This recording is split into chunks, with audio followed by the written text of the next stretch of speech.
നമസ്കാരം.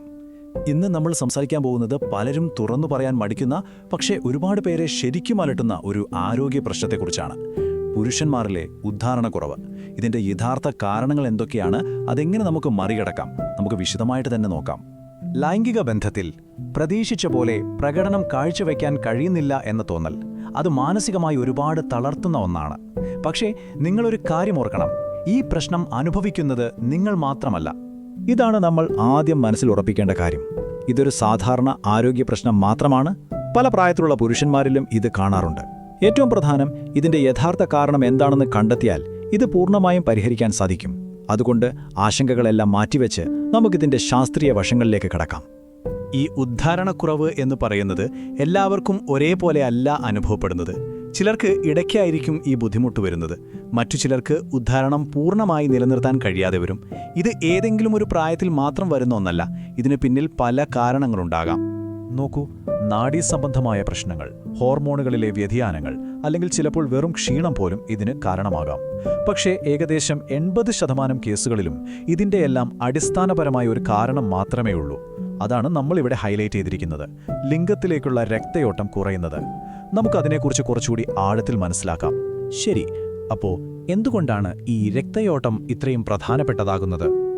എങ്ങനെയാണ് ശരിക്കും ഒരു ഉദ്ധാരണം സംഭവിക്കുന്നത്? അതിൻ്റെ ആ ഒരു ബേസിക് മെക്കാനിസം നമുക്കൊന്ന് നോക്കാം. വളരെ ലളിതമായി പറഞ്ഞാൽ, ശക്തമായൊരു ഉദ്ധാരണം എന്ന് പറയുന്നത് ആരോഗ്യകരമായ രക്തയോട്ടം തന്നെയാണ്. നമ്മുടെ രക്തക്കുഴലുകൾ വെള്ളം കൊണ്ടുപോകുന്ന പൈപ്പുകൾ പോലെയാണെന്ന് സങ്കല്പിക്കുക.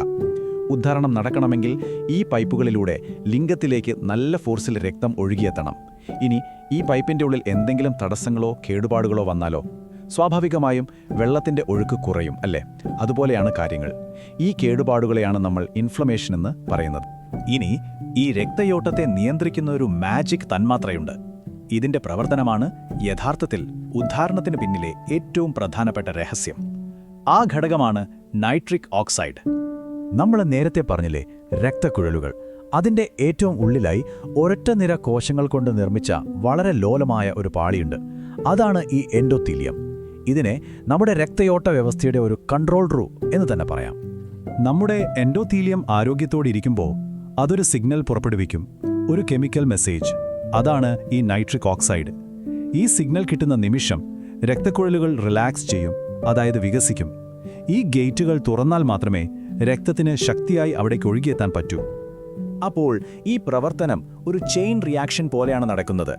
സ്റ്റെപ്പ് 1: ആരോഗ്യമുള്ള എൻഡോത്തീലിയം. അത് ആവശ്യത്തിന് നൈട്രിക് ഓക്സൈഡ് ഉണ്ടാകുന്നു. അതിന്റെ ഫലമായി രക്തക്കുഴലുകൾ വികസിക്കുന്നു. ഫൈനൽ റിസൾട്ട് എന്താണ്? മികച്ച രക്തയോട്ടവും ശക്തമായ ഉദ്ധാരണവും. ഈ സ്ലൈഡിലേക്കൊന്ന് നോക്കൂ. ആ വ്യത്യാസം വളരെ വ്യക്തമാണ്. എൻഡോത്തീലിയത്തിന് കേടുപാടുകൾ സംഭവിച്ചാൽ എന്തുപറ്റും? നൈട്രിക് ഓക്സൈഡിന്റെ ഉൽപ്പാദനം കുറയും. രക്തക്കുഴലുകൾ വികസിക്കുന്നതിന് പകരം ചുരുങ്ങി തന്നെയിരിക്കും. സ്വാഭാവികമായും രക്തയോട്ടം തടസ്സപ്പെടും. ഇതാണ് ഉദ്ധാരണക്കുറവിന്റെ അടിസ്ഥാനപരമായ ശാരീരിക കാരണം. ഓക്കെ, അപ്പോൾ എൻഡോത്തീലിയത്തിന് വരുന്ന കേടുപാടുകളാണ് പ്രശ്നമെന്ന് നമുക്കിപ്പോൾ മനസ്സിലായി. പക്ഷേ എന്തുകൊണ്ടാണ് ഈ കേടുപാടുകൾ ഉണ്ടാവുന്നത്? ഇതിന് പിന്നിലെ യഥാർത്ഥ വില്ലന്മാർ ആരാണ്? ഈ കാണുന്നതാണ് യഥാർത്ഥ വില്ലന്മാർ. ഉയർന്ന ബ്ലഡ് ഷുഗർ, കൊളസ്ട്രോൾ, അമിതവണ്ണം, വിട്ടുമാറാത്ത ടെൻഷൻ, ഉറക്കമില്ലായ്മ, പിന്നെ ഏറ്റവും പ്രധാനമായി ഒരുപാട് വറുത്തതും പൊരിച്ചതും പ്രോസസ് ചെയ്തതുമായ ഭക്ഷണങ്ങളടങ്ങിയ ആഹാരരീതി. ഇവയെല്ലാം നമ്മുടെ ശരീരത്തിൽ ഒരുതരം നീർക്കെട്ട് അഥവാ ഇൻഫ്ലമേഷൻ ഉണ്ടാക്കും. ഈ ഇൻഫ്ലമേഷനാണ് നമ്മുടെ രക്തക്കുഴലുകളുടെ ഉൾപ്പാളിയായ എൻഡോത്തീലിയത്തെ നശിപ്പിക്കുന്നത്. പ്രശ്നത്തിന്റെ കാരണം അറിഞ്ഞാൽ പരിഹാരം കണ്ടെത്താൻ എളുപ്പമാണല്ലോ. നമ്മുടെ ലക്ഷ്യം വളരെ സിമ്പിളാണ്: ശരീരത്തിലെ ഈ ഇൻഫ്ലമേഷൻ കുറയ്ക്കുക. അതുവഴി നമ്മുടെ എൻഡോത്തീലിയത്തെ സംരക്ഷിച്ച് അതിന്റെ പ്രവർത്തനം പഴയതുപോലെ ആക്കുക. ഇതിനുള്ള ആദ്യത്തെ വഴി വ്യായാമമാണ്. നമ്മൾ സ്ഥിരമായി വ്യായാമം ചെയ്യുമ്പോൾ ശരീരത്തിലെ രക്തയോട്ടം സ്വാഭാവികമായി മെച്ചപ്പെടും. ഇൻഫ്ലമേഷൻ കുറയാൻ തുടങ്ങും. അതുമാത്രമല്ല, ടെസ്റ്റോസ്റ്ററോൺ പോലുള്ള പുരുഷ ഹോർമോണുകളുടെ അളവ് കൂട്ടാനും വ്യായാമം സഹായിക്കും. രണ്ടാമത്തെ കാര്യം, നമ്മുടെ ഡയറ്റ്. ഇൻഫ്ലമേഷൻ ഉണ്ടാക്കുന്ന പഞ്ചസാര, മൈദ, വറുത്ത ഭക്ഷണങ്ങൾ എന്നിവയൊക്കെ പരമാവധി ഒഴിവാക്കുക. പകരം ധാരാളം പച്ചക്കറികൾ, പഴങ്ങൾ, ഒമേഗ-3 അടങ്ങിയ മീനുകൾ, ഇതൊക്കെ ഭക്ഷണത്തിൽ കൂടുതലായി ഉൾപ്പെടുത്തുക. ഇത് എൻഡോത്തീലിയത്തിന്റെ ആരോഗ്യം വീണ്ടെടുക്കാൻ ഒരുപാട് സഹായിക്കും. മൂന്നാമതൊരു ഓപ്ഷൻ സപ്ലിമെന്റുകളാണ്. L-അർജിനിൻ പോലുള്ള ചില സപ്ലിമെന്റുകൾ ശരീരത്തിൽ നൈട്രിക് ഓക്സൈഡ് ഉൽപ്പാദനം കൂട്ടാൻ സഹായിക്കും. പക്ഷേ ഒരു കാര്യം പ്രത്യേകം ശ്രദ്ധിക്കണം: ഒരു ഡോക്ടറോട് ചോദിക്കാതെ ഇതൊന്നും വാങ്ങിക്കഴിക്കരുത്. കാരണം ബ്ലഡ് പ്രഷറിനും മറ്റും മരുന്ന് കഴിക്കുന്നവർക്ക് ഇത് ചിലപ്പോൾ പ്രശ്നമായേക്കാം. ഇതുവരെ നമ്മൾ സംസാരിച്ചത് മുഴുവനും ശാരീരികമായ കാരണങ്ങളെക്കുറിച്ചാണ്. എന്നാൽ ചിലപ്പോൾ പ്രശ്നം ശരീരത്തിലായിരിക്കില്ല, നമ്മുടെ മനസ്സിലായിരിക്കും. അതും വളരെ പ്രധാനപ്പെട്ട ഒരു കാര്യമാണ്. ഈയൊരു ചോദ്യം നിങ്ങൾ സ്വയം ചോദിക്കുന്നത് വളരെ നല്ലതാണ്. രാവിലെ ഉണരുമ്പോൾ സ്വാഭാവികമായി ഉദ്ധാരണം ഉണ്ടാകാറുണ്ടോ? പക്ഷേ പങ്കാളിയുമായി ബന്ധപ്പെടുമ്പോൾ മാത്രം ബുദ്ധിമുട്ട് വരുന്നുണ്ടോ? ഇതിനർത്ഥം നിങ്ങളുടെ ശരീരത്തിലെ മെക്കാനിസത്തിന് ഒരു കുഴപ്പവുമില്ല, രക്തയോട്ടമൊക്കെ കൃത്യമായി നടക്കുന്നുണ്ട്.